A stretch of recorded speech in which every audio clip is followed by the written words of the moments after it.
Pada video kali ini saya akan menjelaskan atau memberitahu hasil dari lelang Suzuki Katana yang dilakukan hari kemarin, yaitu hari Kamis. Ini adalah hari Jumat.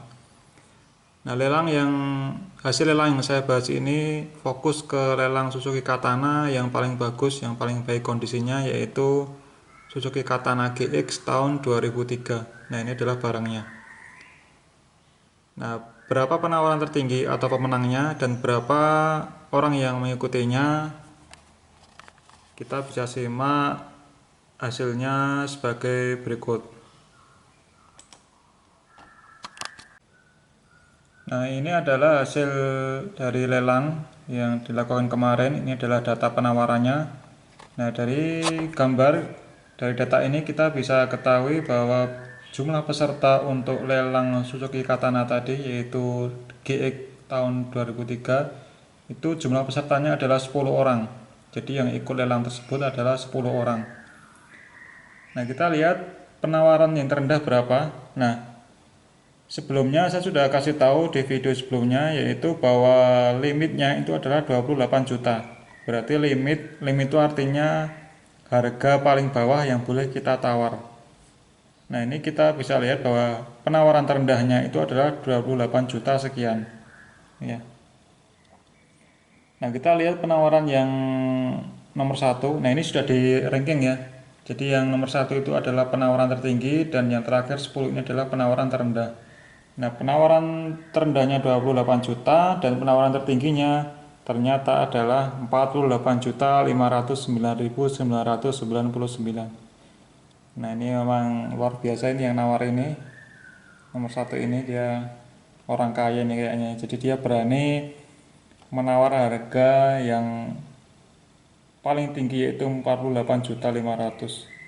Sedangkan harga limit bawahnya itu 28 juta. Dari 28 juta ke 48 kan berarti dia nambahi 20 juta ya. Jadi harga limit ditambah 20 juta ketemu ini. Nah, ini berarti orang ini sangat pencinta mobil Katana ya. Mungkin dipakai sendiri ya. Kalau ini dijual kayaknya, kalau dijual lagi kayaknya dia untungnya nggak begitu banyak. Nah, ini saya kemungkinan ini dipakai sendiri kalau menurut perkiraan saya. Ya, selamat ya buat yang menang ini. Jadi Anda telah memenangkan lelang dengan harga sekian ya. Saya tidak sangka harganya akan sekian ya. Paling parkiran saya di awal tuh kira-kira paling mentoknya di 40. Nah, ternyata ini ada yang berani 48.500.000. Nah, perlu teman-teman ketahui, waktu kita ikut lelang itu kita tidak tahu ya harga penawaran tiap-tiap orang, itu kita tidak tahu.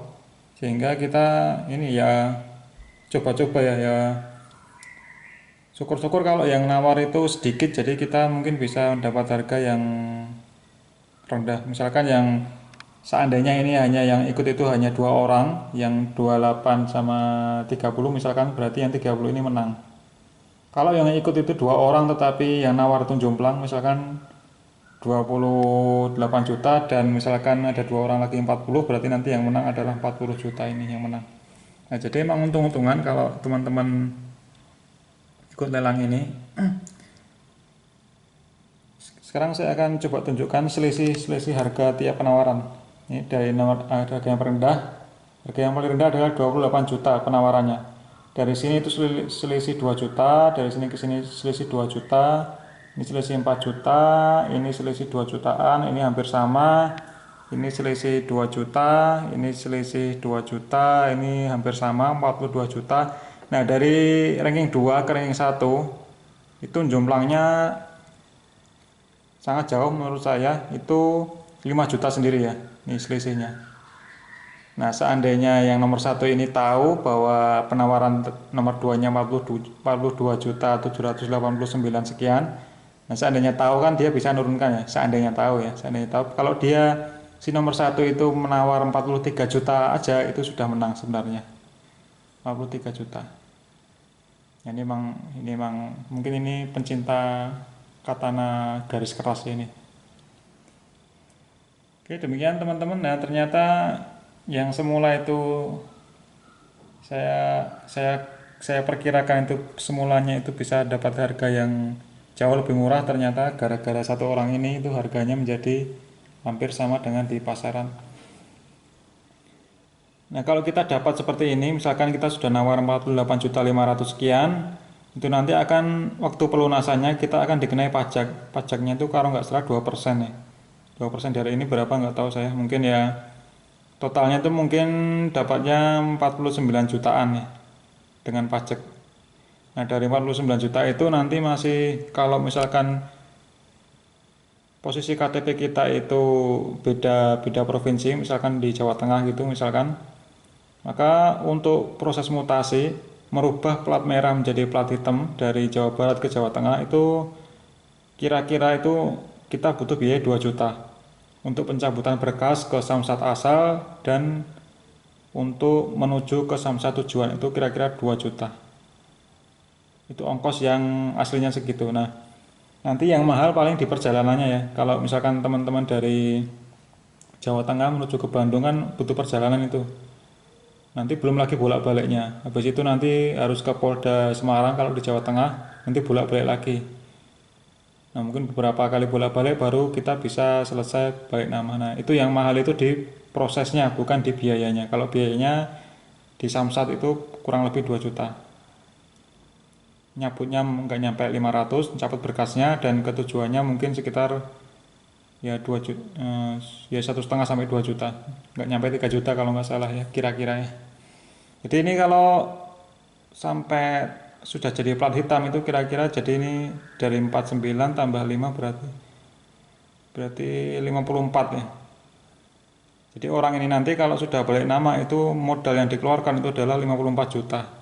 Nah, nanti kalau mau reparasi sedikit-sedikit ya kurang lebih mungkin dari 55 sampai 60 juta ya ini ya. Nanti kalau pengen katananya itu jadi siap pakai.